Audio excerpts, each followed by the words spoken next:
Halo, perkenalkan nama saya Najib dari program studi Sistem Informasi kelas SI 503.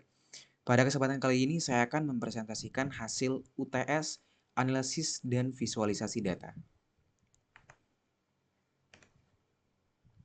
Apa itu data analitik dan juga bagaimana sih trennya di Indonesia? Data analitik adalah proses menganalisis data untuk mendapatkan sebuah informasi yang berguna dalam pengambilan sebuah keputusan. Dengan menggunakan teknik statistik, algoritma, dan juga perangkat lunak khusus, data diolah untuk menemukan pola, tren, dan juga wawasan yang sebelumnya tidak pernah terlihat. Tren data analitik di Indonesia semakin berkembang seiring dengan semakin banyaknya perusahaan yang memahami pentingnya pemanfaatan data dalam bisnis mereka.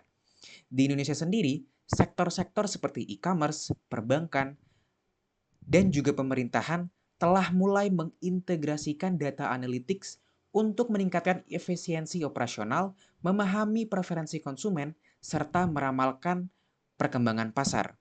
Selain itu, pemerintah Indonesia juga mulai mendukung transformasi digital melalui kebijakan dan program yang memfasilitasi pemanfaatan data dalam sektor publik. Ada 4 jenis utama dalam data analitik. Yang pertama, descriptive analytics. Jenis analitik yang berfokus pada menggambarkan sebuah data yang telah ada dalam memahami pola dan juga tren pada masa lalu.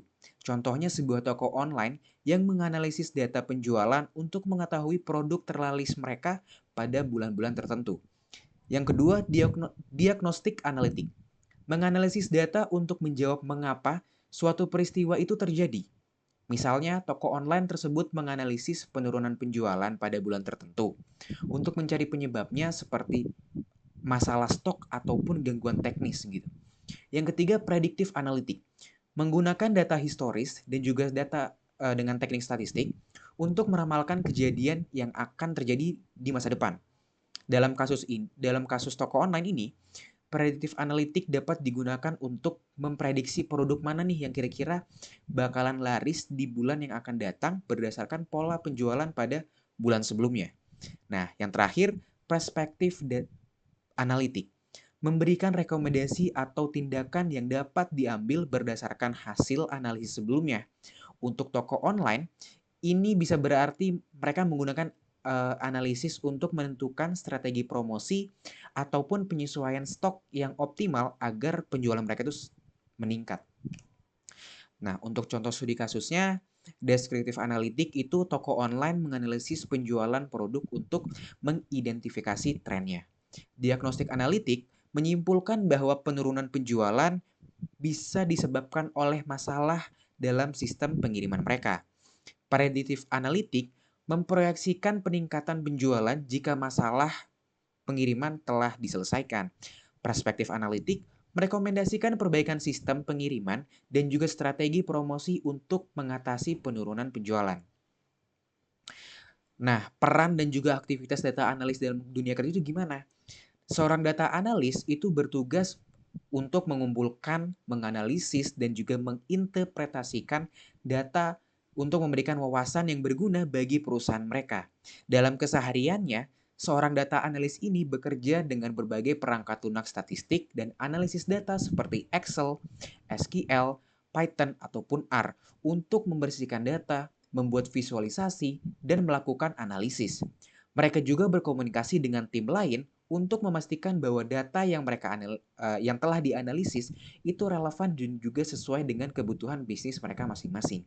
Nah, kompetensi ataupun skill apa sih yang dibutuhkan untuk menjadi data analis? Nah, kemampuan analisis yang kuat untuk memahami dan juga menginterpretasikan data.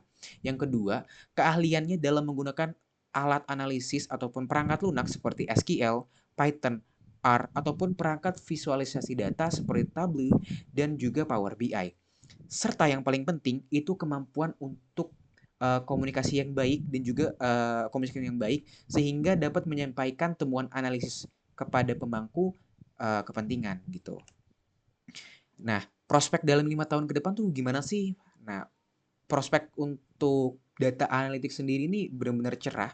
Bakal banyak perusahaan yang semakin bergantung pada data untuk mendukung pengambilan keputusan mereka, sehingga permintaan data analis akan diperkirakan meningkat secara drastis tiap tahunnya ataupun tiap bulan, tiap hari gitu. Kita nggak ada yang tahu kan. Di Indonesia sendiri, industri seperti e-commerce, fintech, dan juga pemerintahan terus memperluas penggunaan data analitik untuk meningkatkan kinerja dan juga inovasi.